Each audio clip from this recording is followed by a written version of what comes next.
인생은 기찻길이에요. 서로 둘이만 걸어가는 게 아니에요. 이 기찻길에는 기차가 갑니다.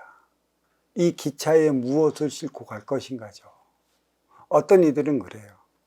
이 기찻길은 멀리서 보면 만난 것 같지만 가보면 만나지 않는다고.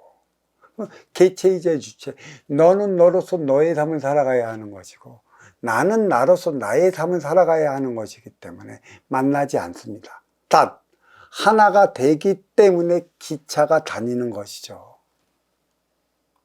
이거를 착각을 하고 있어요. 기차에 실어낼 수 있는 에너지원이 무엇인가, 누가 어떻게 실어줘야 하는가, 이거를 잘 알아야 돼요. 부부가 하나 될 것 같지만 하나 되지 못하고 하나 되어 살아가는 거라 얘기를 했어요. 부부가 인을 맞추어 낳는 게 자식이죠. 자식이 뭐예요? 자식은 기차예요. 자식애가 어떠한 삶을 살아가게끔 이끌어 가느냐가 육생 넘어 인생을 살아가는 것이고요.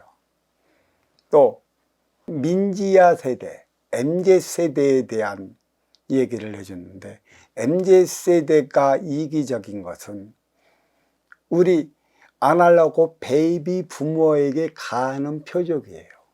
철저히 이기적입니다. 철저히 개인주의적이고 욜로, 잘 먹고 잘 살라고 하는 거, 욜로주의까지도 그 민지야 세대를 통해 나타났다고 했는데,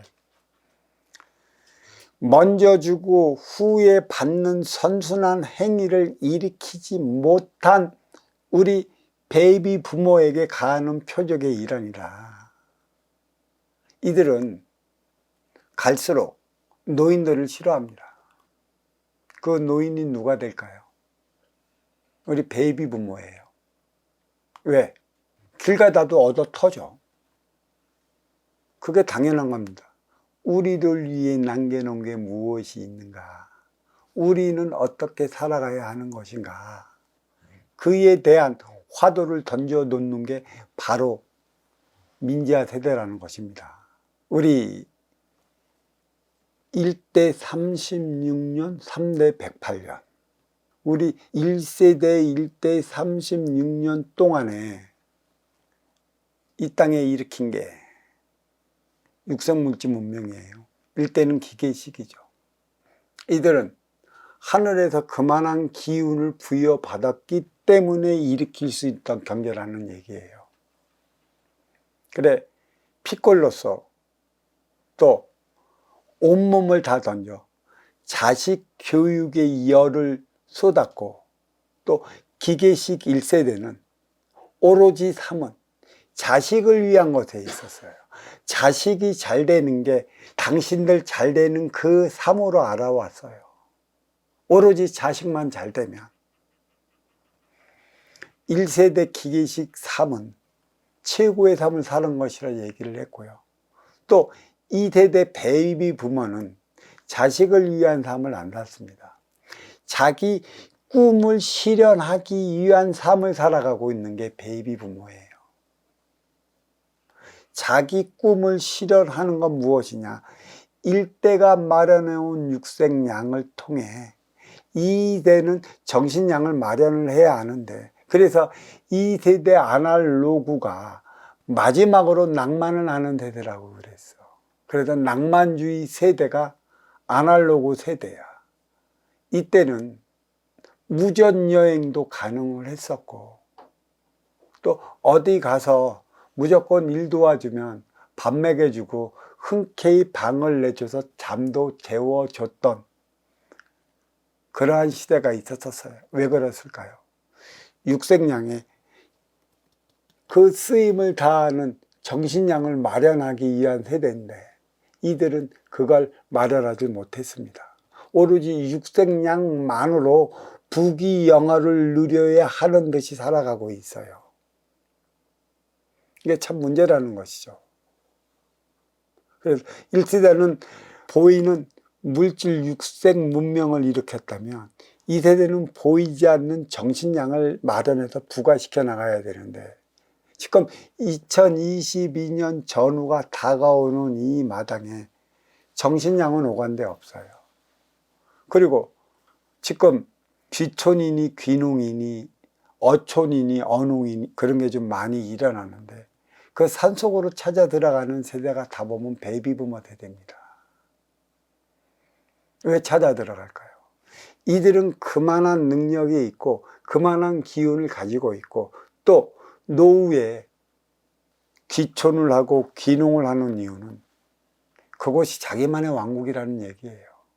천상에서 이들은 그만한 자기의 왕국을 갖고 있었던 이들이 이 땅에 정신량을 발현해서 육생량에 부과시키기 위해 내려왔는데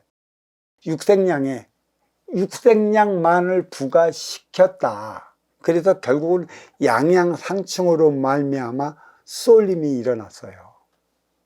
결국은 노후를 대비하기 위해 농촌으로 다 가고 어촌으로 가고 산으로 올라가고 자기의 왕국을 건설했다며 자기의 왕국을 운영해 나가기 위한 대안을 마련을 해야 되는데 그 대안도 없이 막연하게 마지막 삶을 기다리고 있는 또 스스로 그곳에서 자기 삶을 죽여가고 있는 형국만 벌어지고 있어요. 1대는 육생량, 2대는 정신량. 결국 3대는 뭐야? 1대가 말하는 육생량에 2대가 부과시킨 정신량을 가지고 이 쓰임을 다해 살아가야 하는 세대가 3, 4대. 봐도 디지털 민지화 세대라고 그러는 거죠. 이들은 육생량을 위해 노력도 안 해요. 정신량 마련을 위해 산속에서 도 닦는 세대도 아닙니다. 주어진 만큼 주어진 대로 살아가는 세대예요. 그 쓰임을 다하지 못하기 때문에 이들은 시키면 시키는 대로 주면 주는 대로 있으면 있는 대로 그냥 써나가는 세대라 이렇게 얘기할 수가 있어요. 미래를 위해 저축도 잘 안 합니다. 국가에서 저축을 장려한다, 얼마 정도 은행에 투자를 하면 얼마를 주겠다 하니까 저축하는 것이지 우리 아날로그나 기계식 세대처럼 악착 같은 게 없습니다. 삶에 태어난 게 그거예요. 먼저 주고 후에 받는 선순환 행위에 대한 준비를 다해 왔다면 민기화 세대, 받은 만큼의 분명한 그 행위를 다하는데 이 선순환의 시스템, 먼저 주고 후에 받는 선순환의 시스템이 마련되어 있지 않아 갖고 이기적인 삶을 살아가는 것이죠. 애를 왜 안 낳을까요? 물론 여러 가지 요인이 있습니다.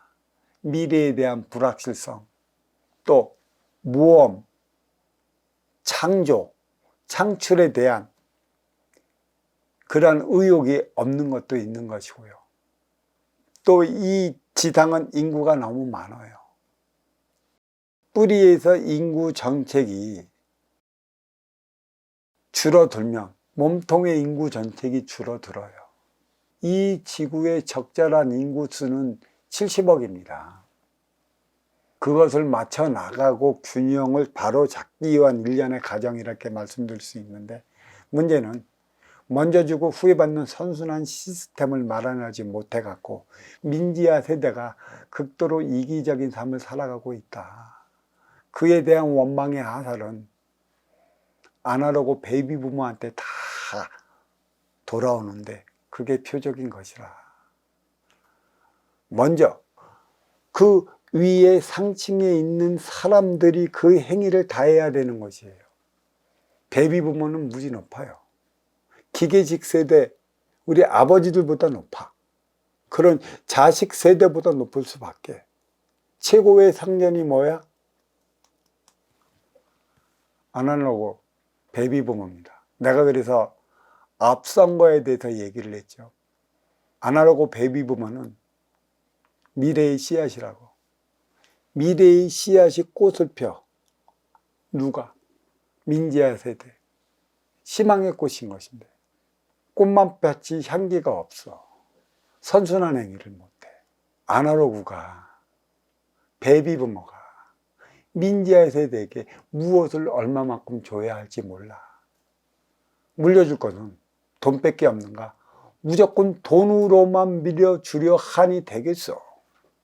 쓰임을 다하는 선순환 행위를 일으켜야 되는 것인데. 그리고 이 민지아 세대는 메신저 세대예요. 우리 뿌리에 담은 몸통을 통해 가지로 퍼쳐나가는 세대가 우리 민지아 세대예요. 근데 우리의 삶을 무엇을 통해 얼마만큼 실어날리고 있습니까? 없어요. 육성문화 뺏기, 육성문명 뺏기. 하나 되어 나가는 그 쓰임을 다하는 정신량이 없습니다. 그래서 많은 문제가 발생하는 것이고 그로 인해 많은 문제가 일어나고 있습니다. 자, 이 질문 여기에서 마치도록 하겠습니다.